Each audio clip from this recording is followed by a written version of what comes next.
we'll continue on here. We didn't make it last time. We didn't make it through all of the speeches. So what I'm going to do today is we're going to start with chapter 11, and we're going to do one of Job's friends, and we're going to do the Job response all in one reading. And we'll just do that, and we'll talk about it. So we haven't. There's 3 cycles of these friends and Job talking. There's 3 cycles, and so we're at the end of the first cycle with the 3rd friend. So all right. So I'm going to share the screen, and we'll start listening. See, optimize for video and share. Then Zophar the Naamathite answered, Let me know if it doesn't sound good. Should not the multitude of words be answered? And should a man full of talk be vindicated? Should your empty talk make men hold their peace? And when you mock, should no one rebuke you? For you have said, My doctrine is pure, and I am clean in your eyes.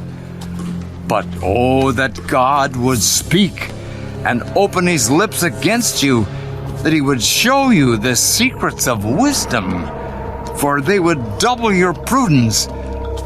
Know therefore that God exacts from you less than your iniquity deserves. Can you search out the deep things of God? Can you find out the limits of the Almighty? They are higher than heaven. What can you do? Deeper than Sheol. What can you know? Their measure is longer than the earth and broader than the sea. If he passes by, imprisons, and gathers to judgment, then who can hinder him? For he knows deceitful men. He sees wickedness also. Will he not then consider it? For an empty-headed man will be wise when a wild donkey's colt is born a man. If you would prepare your heart and stretch out your hands toward him, if iniquity were in your hand, and you put it far away, and would not let wickedness dwell in your tents, then surely you could lift up your face without spot. Yes, you could be steadfast and not fear, because you would forget your misery and remember it as waters that have passed away, and your life would be brighter than noonday. Though you were dark, you would be like the morning, and you would be secure because there is hope. Yes, you would dig around you and take your rest in safety. You would also lie down, and no one would make you afraid. Yes, many would court your favor, but the eyes of the wicked will fail, and they shall not escape. And their hope, loss of life. Then Job answered, No doubt you are the people, and wisdom will die with you. But I have understanding as well as you. I am not inferior to you. Indeed, who does not know such things as these? I am one mocked by his friends, who called on God, and he answered him, the just and blameless, who is ridiculed. A lamp is despised in the thought of one who is at ease. It is made ready for those whose feet slip. The tents of robbers prosper, and those who provoke God are secure in what God provides by his hand. But now, ask the beasts, and they will teach you, and the birds of the air, and they will tell you. Or speak to the earth, and it will teach you, and the fish of the sea will explain to you. Who among all these does not know that the hand of the Lord has done this, in whose hand is the life of every living thing and the breath of all mankind? Does not the ear test words and the mouth taste its food? Wisdom is with aged men, and with length of days, understanding. With him are wisdom and strength. He has counsel and understanding. If he breaks a thing down, it cannot be rebuilt. If he imprisons a man, there can be no release. If he withholds the waters, they dry up. If he sends them out, they overwhelm the earth. With him are strength and prudence. The deceived and the deceiver are his. He leads counselors away plundered and makes fools of the judges. He loosens the bonds of kings and binds their waist with a belt. He leads princes away plundered and overthrows the mighty. He deprives the trusted ones of speech and takes away the discernment of the elders. He pours contempt on princes and disarms the mighty. He uncovers deep things out of darkness and brings the shadow of death to light. He makes nations great and destroys them. He enlarges nations and guides them. He takes away the understanding of the chiefs of the people of the earth and makes them wander in a pathless wilderness. They grope in the dark without light, and he makes them stagger like a drunken man. Behold, my eye has seen all this. My ear has heard and understood it. What you know, I also know. I am not inferior to you. But I would speak to the Almighty, and I desire to reason with God. But you, forgers of lies, are all worthless physicians. Oh, that you would be silent, and it would be your wisdom. Now, hear my reasoning, and heed the pleadings of my lips. Will you speak wickedly for God, and talk deceitfully for him? Will you show partiality for him? Will you contend for God? Will it be well when he searches you out? Or can you mock him as one mocks a man? He will surely rebuke you if you secretly show partiality. Will not his excellence make you afraid, and the dread of him fall upon you? Your platitudes are proverbs of ashes. Your defenses are defenses of clay. Hold your peace with me, and let me speak. Then let come on me what may. Why do I take my flesh in my teeth and put my life in my hands? Though he slay me, yet will I trust him. Even so, I will defend my own ways before him. He also shall be my salvation, for a hypocrite could not come before him. Listen carefully to my speech and to my declaration with your ears. See now, I have prepared my case. I know that I shall be vindicated. Who is he who will contend with me? If now I hold my tongue, I perish. Only two things do not do to me, and I will not hide myself from you. Withdraw your hand far from me, and let not the dread of you make me afraid. Then call, and I will answer. Or let me speak, then you respond to me. How many are my iniquities and sins? Make me know my transgression and my sin. Why do you hide your face and regard me as your enemy? Would you frighten a leaf driven to and fro? And will you pursue dry stubble? For you write bitter things against me, and make me inherit the iniquities of my youth. You put my feet in the stocks and watch closely all my paths. You set a limit for the soles of my feet. Man decays like a rotten thing, like a garment that is moth-eaten. Man who is born of woman is of few days and full of trouble. He comes forth like a flower and fades away. He flees like a shadow and does not continue. And do you open your eyes on such a one and bring me to judgment with yourself? Who can bring a clean thing out of an unclean? No one. Since his days are determined, the number of his months is with you. You have appointed his limits so that he cannot pass. Look away from him that he may rest, till like a hired man he finishes his day.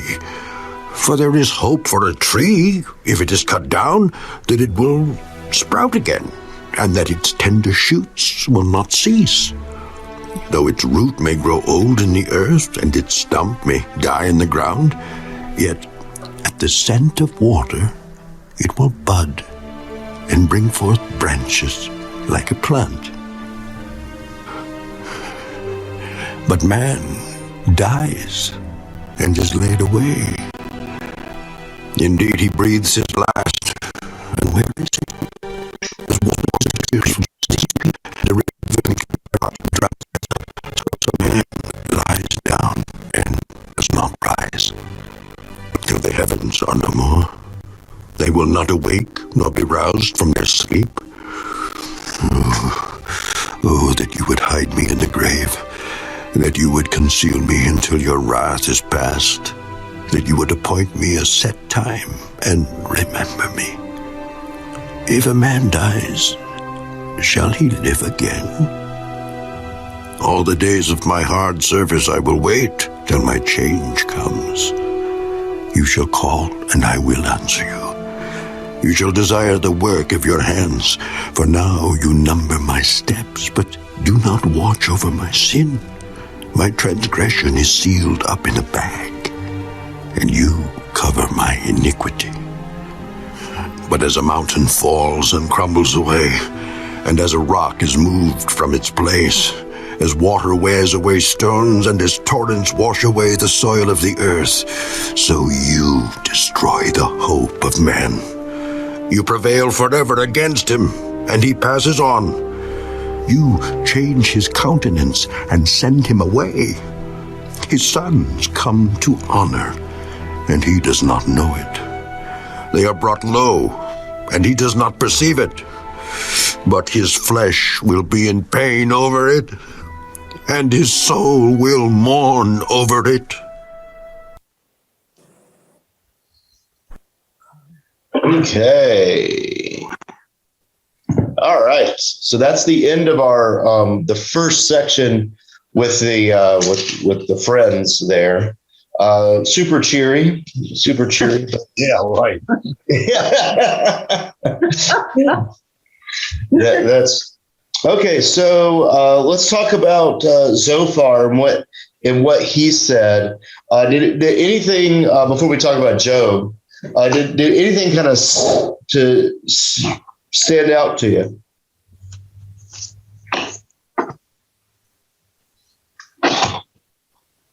Oh no! That's why I don't touch it.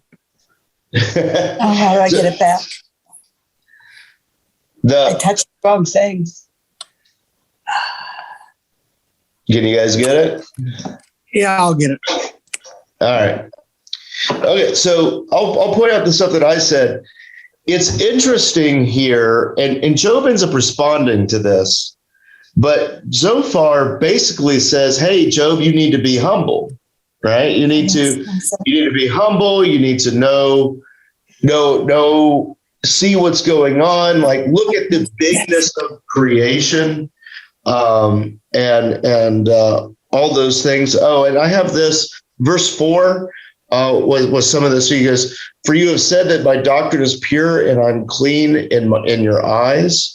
But oh, that God would speak and open his lips against you."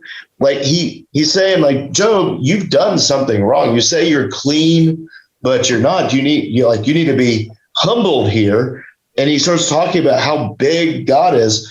And I think that's interesting for us readers who probably know the end of the story. That the end of the story is that God takes him on this big journey. And so this Zophar is here. I'm gonna mute you guys. You're talking too much. So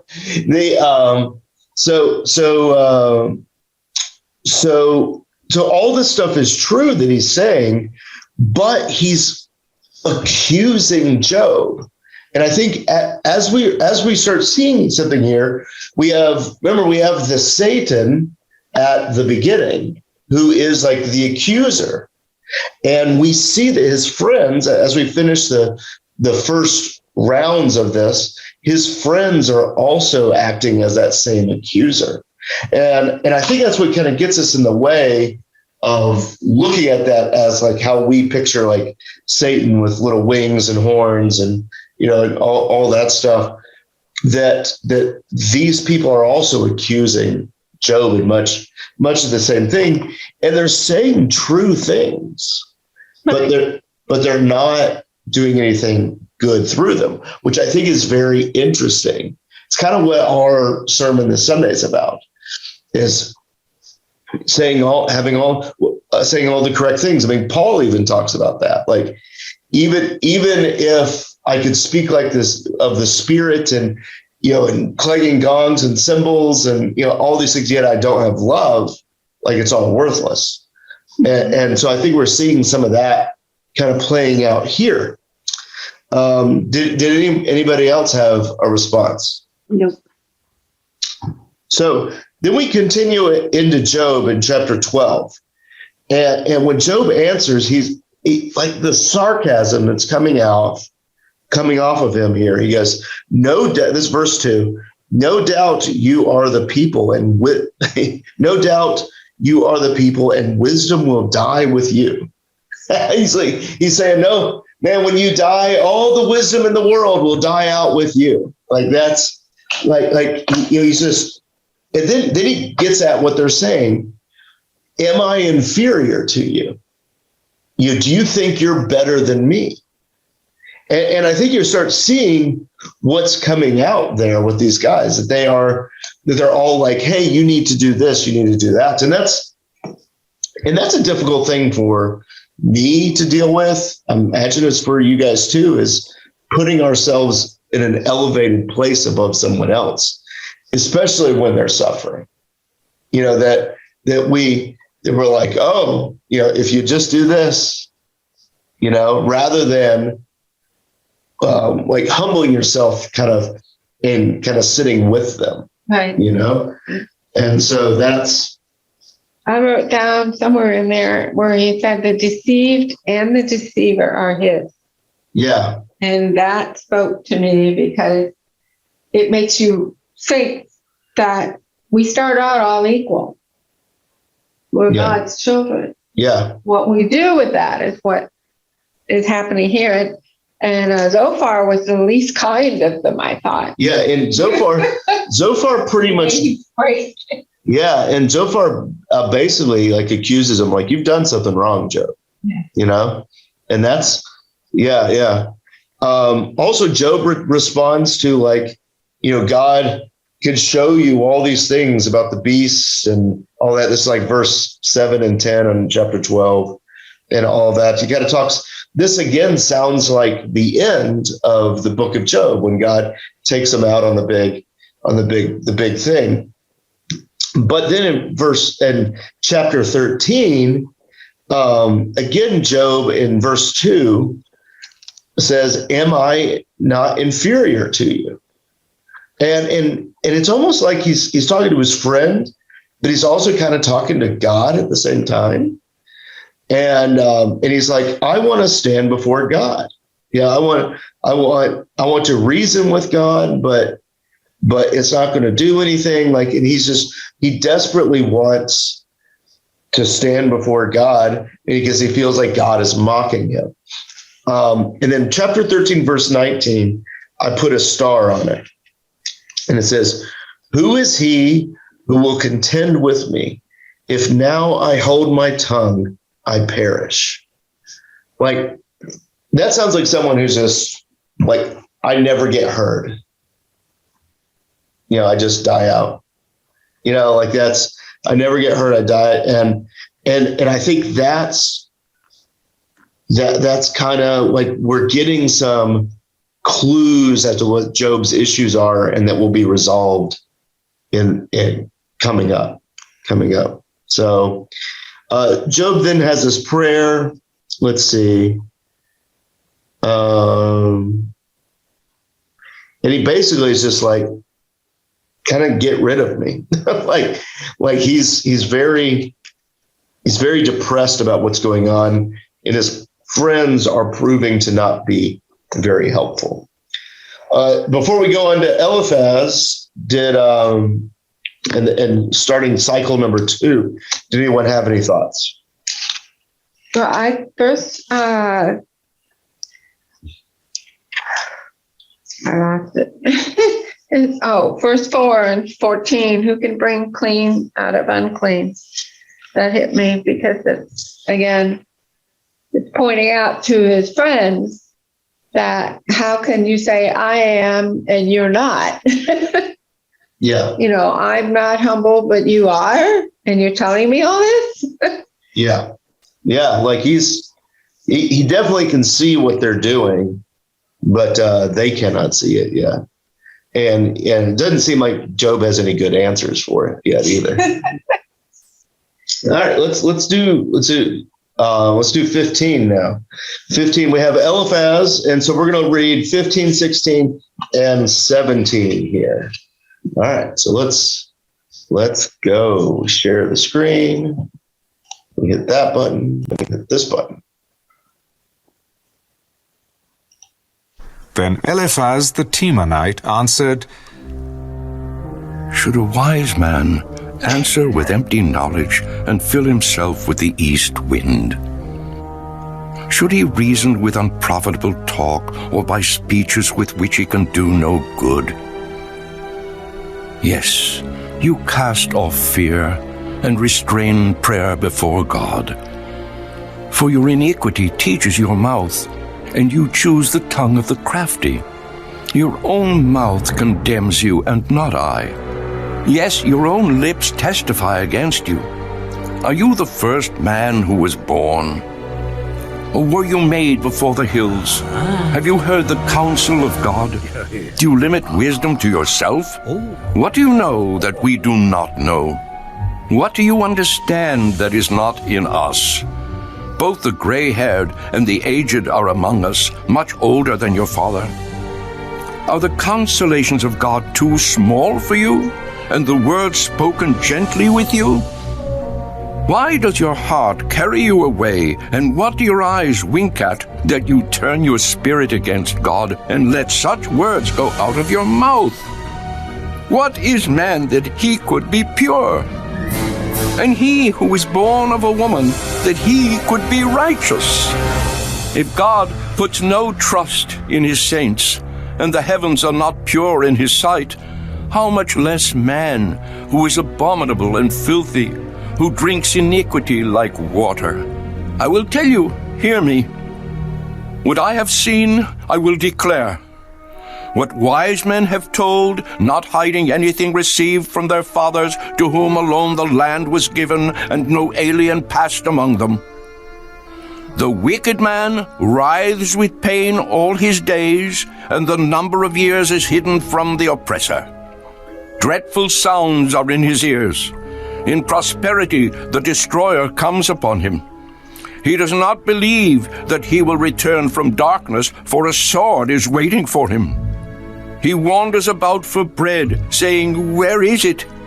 He knows that a day of darkness is ready at his hand. Trouble and anguish make him afraid. They overpower him like a king ready for battle. For he stretches out his hand against God, and acts defiantly against the Almighty, running stubbornly against him with his strong embossed shield. Though he has covered his face with his fatness, and made his waist heavy with fat, he dwells in desolate cities, in houses which no one inhabits, which are destined to become ruins. He will not be rich, nor will his wealth continue, nor will his possessions overspread the earth. He will not depart from darkness. The flame will dry out his branches, and by the breath of his mouth he will go away. Let him not trust in futile things, deceiving himself, for futility will be his reward.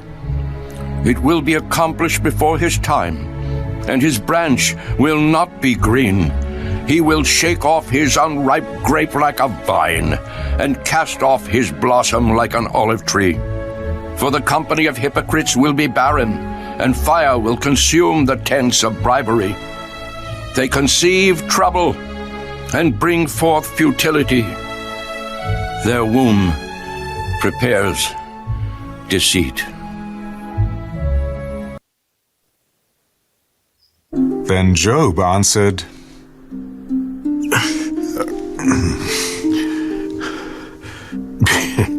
I have heard many such things.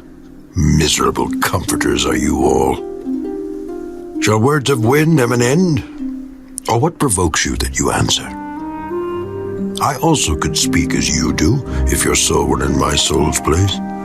I could heap up words against you and shake my head at you, but I would strengthen you with my mouth, and the comfort of my lips would relieve your grief. Though I speak, my grief is not relieved. And if I remain silent, how am I eased? But now he has worn me out. You have made desolate all my company. You have shriveled me up, and it is a witness against me. My leanness rises up against me and bears witness to my face. He tears me in his wrath and hates me. He gnashes at me with his teeth. My adversary sharpens his gaze on me. They gape at me with their mouth. They strike me reproachfully on the cheek. They gather together against me. God has delivered me to the ungodly and turned me over to the hands of the wicked. I was at ease, but he has shattered me. He also has taken me by my neck and shaken me to pieces. He has set me up for his target. His archers surround me. He pierces my heart and does not pity. He pours out my gall on the ground. He breaks me with wound upon wound. He runs at me like a warrior. I have sewn sackcloth over my skin and laid my head in the dust. My face is flushed from weeping, and on my eyelids is the shadow of death. Although no violence is in my hands, and my prayer is pure. O earth, do not cover my blood, and let my cry have no resting place. Surely even now my witness is in heaven, and my evidence is on high. My friends scorn me. My eyes pour out tears to God. Oh, that one might plead for a man with God, as a man pleads for his neighbor. For when a few years are finished, I shall go the way of no return. My spirit is broken. My days are extinguished. The grave is ready for me. Are not mockers with me? And does not my eye dwell on their provocation? Now put down a pledge for me with yourself. Who is he who will shake hands with me? For you have hidden their heart from understanding. Therefore you will not exalt them. He who speaks flattery to his friends, even the eyes of his children will fail.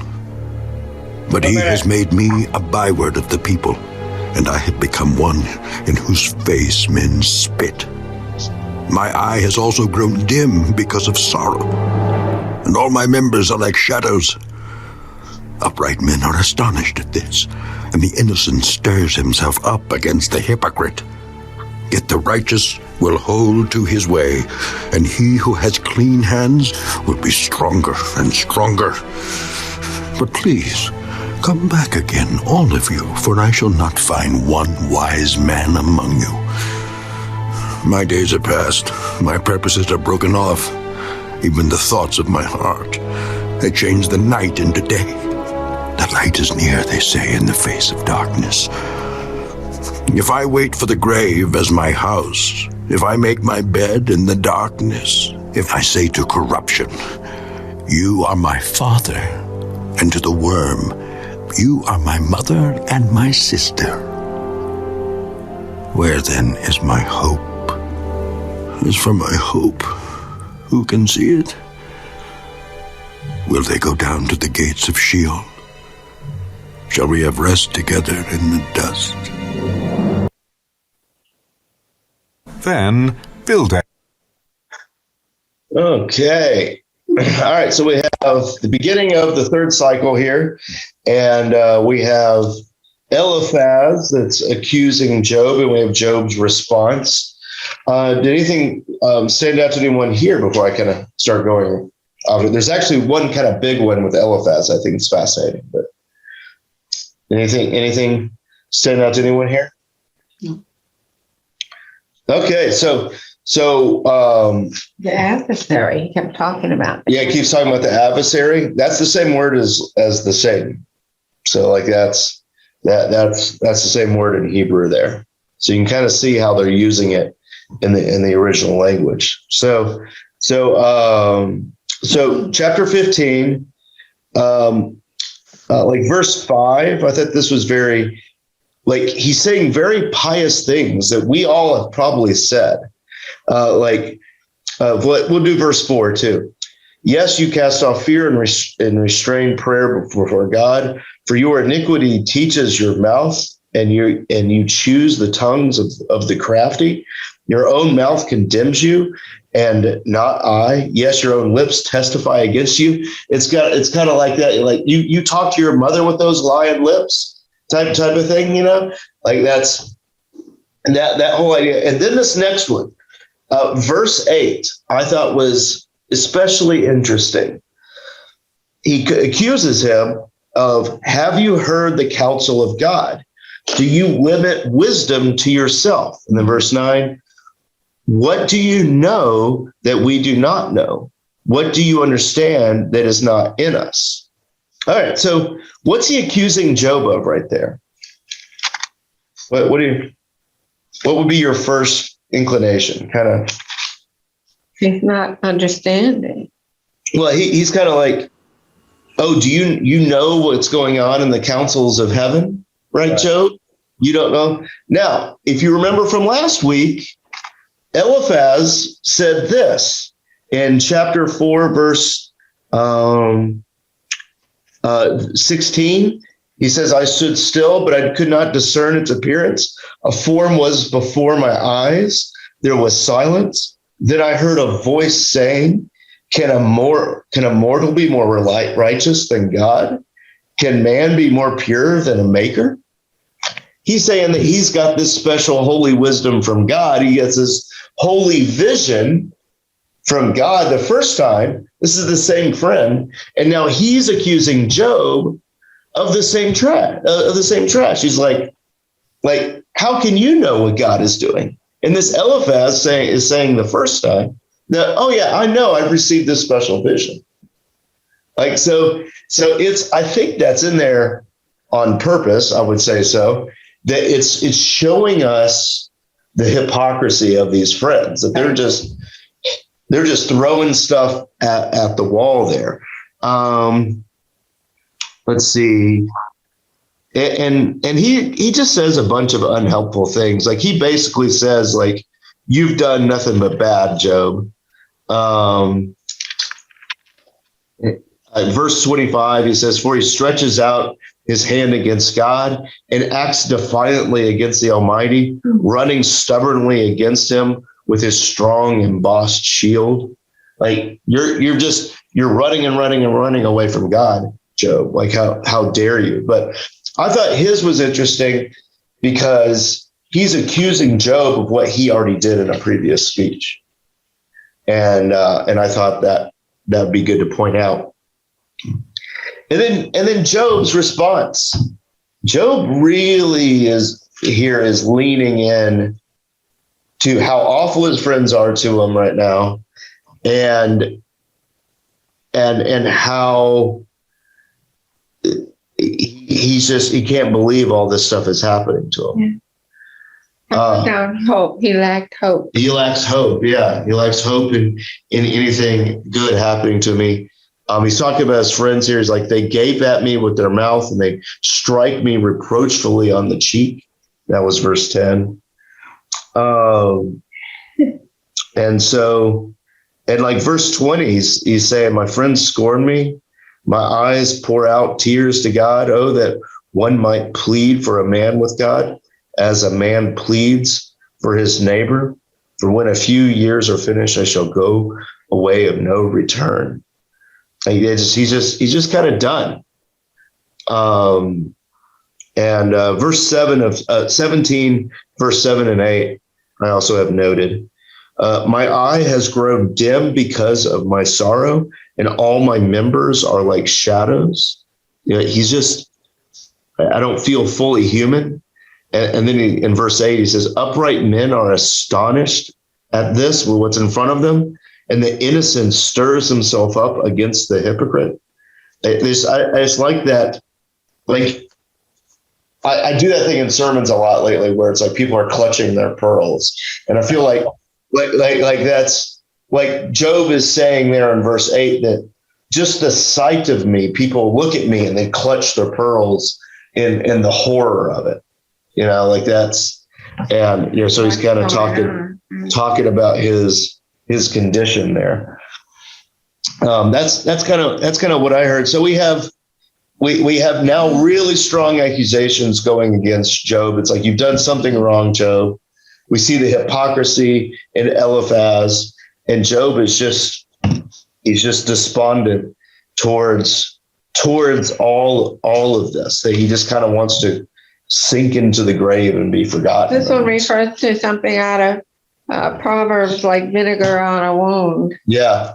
Well, and this is what, and we said this, vinegar on a wound. We said this last or 2 weeks ago about this.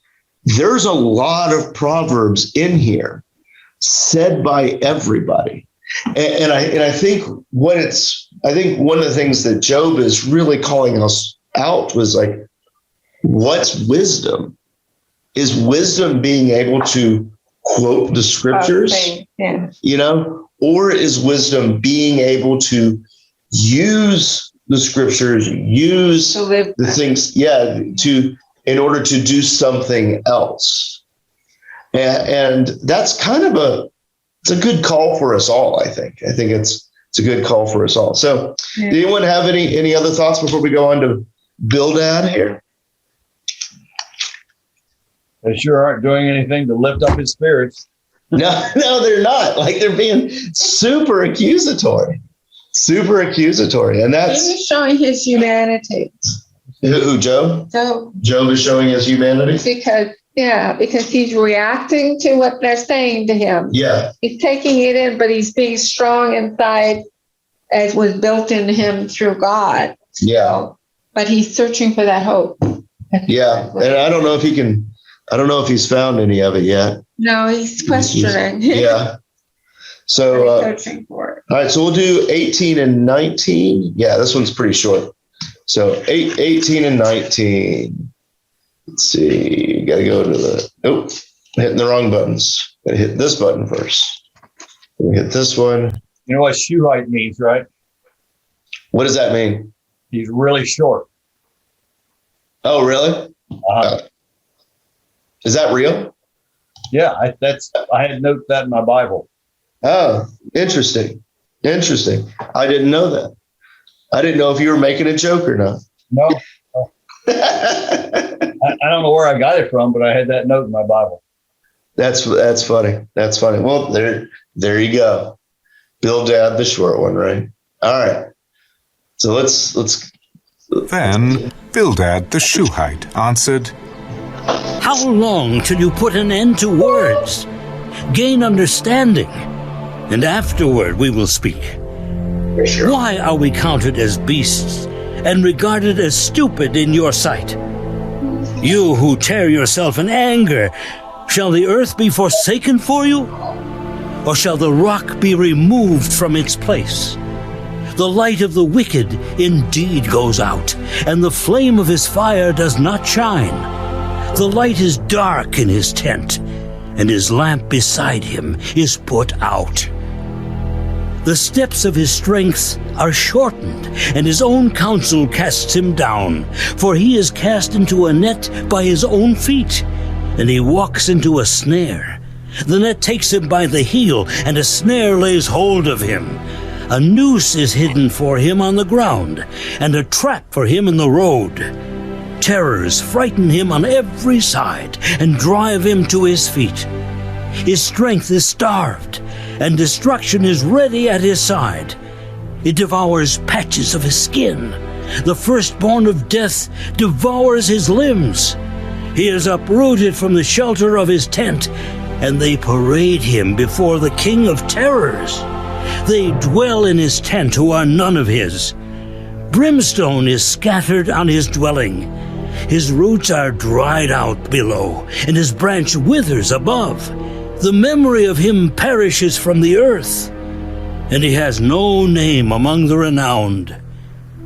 He is driven from light into darkness and chased out of the world.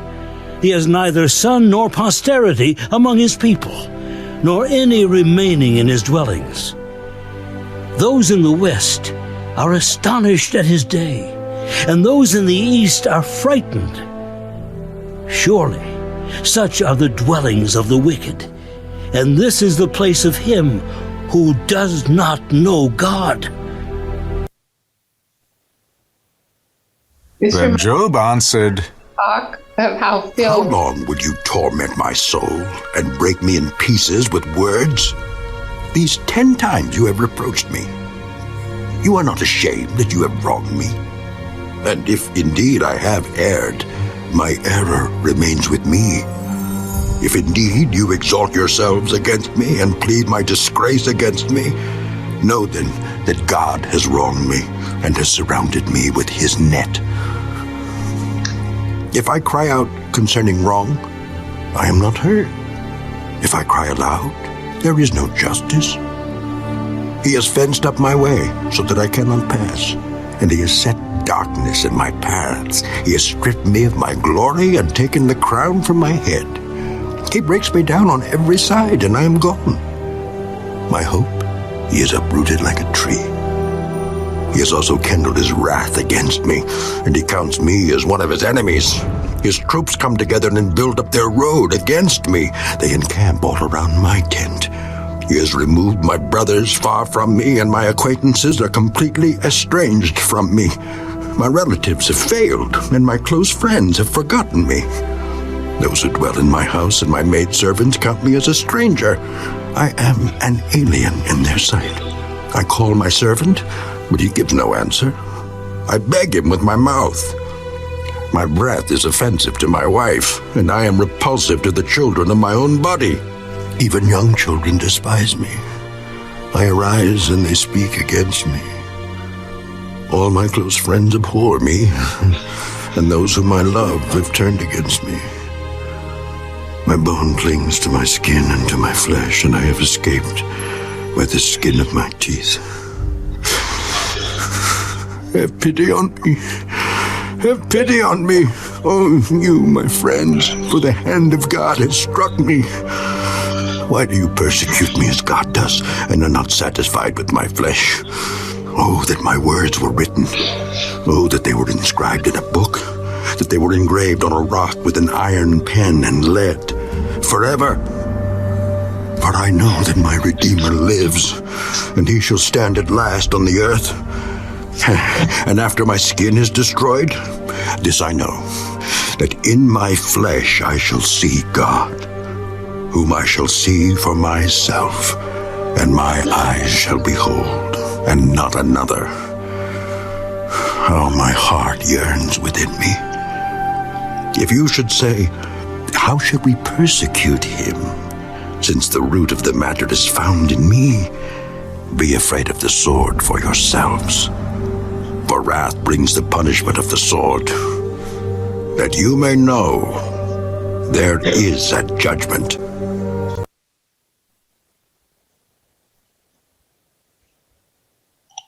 Okay. All right. Okay. Anything stand out there? Nothing uplifting. No. Hold on. What'd you say? Nothing uplifting. Nothing uplifting, right? Yeah. It's. But Job knows where it's at. Yeah. Yeah. And that's. Yeah. Like that's an odd section. Like that. Let's get there. Let's get there first before we really dive into that. So let's remember to talk about verse 25 there of 19. Mm-hmm. All right. So chapter 18, Bildad, like he's basic. The pridefulness of Bildad, it sounds like Bildad sounds like all those arguments you've had with people over the years where you're just trying to argue with someone and you just keep kind of puffing yourself up in the argument. This sounds like that, like in verse 2, like the second half of verse 2, he's like, gain understanding and afterwards we will speak. He's like, you're stupid, Job. Like, we'll speak once you understand what I'm saying to you. You know, that's in the verse 3. Why are we counted as beasts and regarded as stupid in your sight? Like you all think we're as dumb as the dogs around us. And but then he kind of just continues to accuse him all throughout here. And let's see here. And then he does this.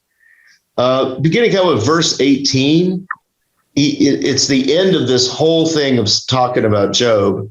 And he says that he's driven him from light into darkness and chased out of the world.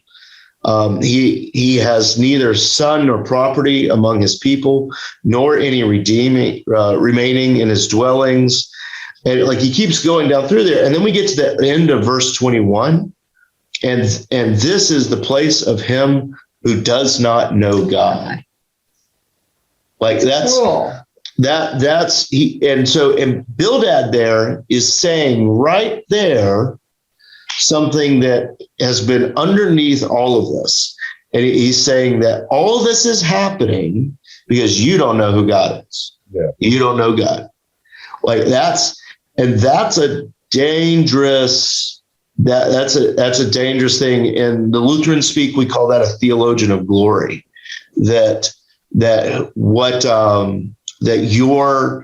The goodness of your life right now is indicative on how much God loves you at the moment. That's a theologian of glory. Where theologian of the cross is whether good or bad, I see forgiveness, life, and salvation goes through a cross and followed by resurrection. You know, so like whether things suck right now, that means things suck right now. You know, it doesn't mean that God hates me. Right. It just means that things aren't going well right now. Right. You know, like that's, and cross is still there. Yeah. And that's and this is why I say a lot, like the cross isn't a good place, but goodness came through it in the resurrection. But the cross in and of itself isn't a pleasant experience, you know? And so Job kind of talks in and he starts talking about like verse 17, my breath is offensive to my wife and repulsive. I am repulsive to children, you know, all those things. And then he says this, and this is getting into our verse 25 thing, and this is connected to the end of chapter 18, the end of what Bildad says. You know, verse 21 of chapter 19, have pity on me, O you, my friends, for the hand of God has struck me. Why do you persecute me as God does, right? And are not satisfied with my flesh. Like, so. God really wasn't the one that struck you, was he? So this is, so you got to remember that Job, we're looking at this from Job's perspective, that and Job is really, and Job doesn't know what, he just knows that this has happened. So in that sense, yeah, God has struck him type of thing, you know, that this has happened to him, you know? And so whether God did it or not, that's kind of a moot point. Yeah. That this has happened, you know? And so he's like, you just have pity on me, you know, stop accusing. And the verse 23, oh, that my words were written, oh, that they were inscribed in a book, that they would be a great, like basically like if this could just be read about forever. And then he says the famous verse, and we'll talk about this. For I know that my Redeemer lives, and that he shall stand at last on the earth. And after my skin is destroyed, this I know, that in my flesh I shall see God. So we got to connect that to this guy saying, hey, all this bad stuff is happening to you because you don't know God. And then he's going like, no, I know God, and he's hurt me. he's hurt me here. This is what Job is saying, right? And he says that, listen, there's got to be someone out there that's my Redeemer. Like that's the one that's going to make a stand for me, and say, my boy Job hasn't done anything wrong. I don't know. So how does this verse because this is a loaded verse. Like this verse is super famous. We have songs I that think are we around all often forget this. that it comes from the Old Testament. Yeah, it comes from the Old Testament. We often forget about that. Yeah, I think it reminds me of something that would have been said in the New Testament. Mm-hmm. And so, and because it's in the Old Testament, we need to recognize that this would have been read a few different ways. So the one way is what I'll call this is not the official title of it. This is just what I would call it, like the Pauline way, the kind of the New Testament way. The New Testament, like the gospel writers, Paul, will often take things like this and go, that's about Jesus. Over and above, like you can see it. And then the other way to read, and I think that's a valid reading. The Gospels do it all the time. Paul does it all the time, where they'll take a verse and go, "No, this is about Jesus." You can see it. You can see it here. The other way, that's also a very Hebrew way of looking at it. The other way is a much more what you call historical way, I guess. And whoever's crafting the story of Job saying these things has very little knowledge of Jesus. And so the way to view that is it's a much more probably cynical way of looking at it, but it's that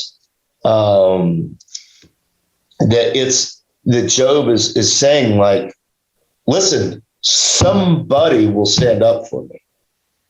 Like, and Job says this, God has done this to me. That's what Job says. And he's like, if it could only stand the test of time, at least someone by the end of the age will be able to read my story and know that I was wronged. Do you know if this was written before the words in Isaiah that prophesied Jesus coming? So we don't know when this was written. Some people think it's very old. Yeah. There's because I think that may prelude. It was probably written around the same time as Isaiah. And the reason why I say that, written around the same time, give or take 300 years, like that's, but you think about what God's people are going through during that time, with them going into exile and losing everything that they have. Like, you could see where a story of Job would resonate with something like that. And then you also look at it, and nothing in Job is Israelite except for the God. Job isn't, his friends have Gentile names. That's all these things. And so it's almost like Job has the feeling of the people of God in the exile. That's kind of my favorite view of looking at it there. And you could kind of see some of that, where it's like, why am I getting so abused and punished here? When he talked about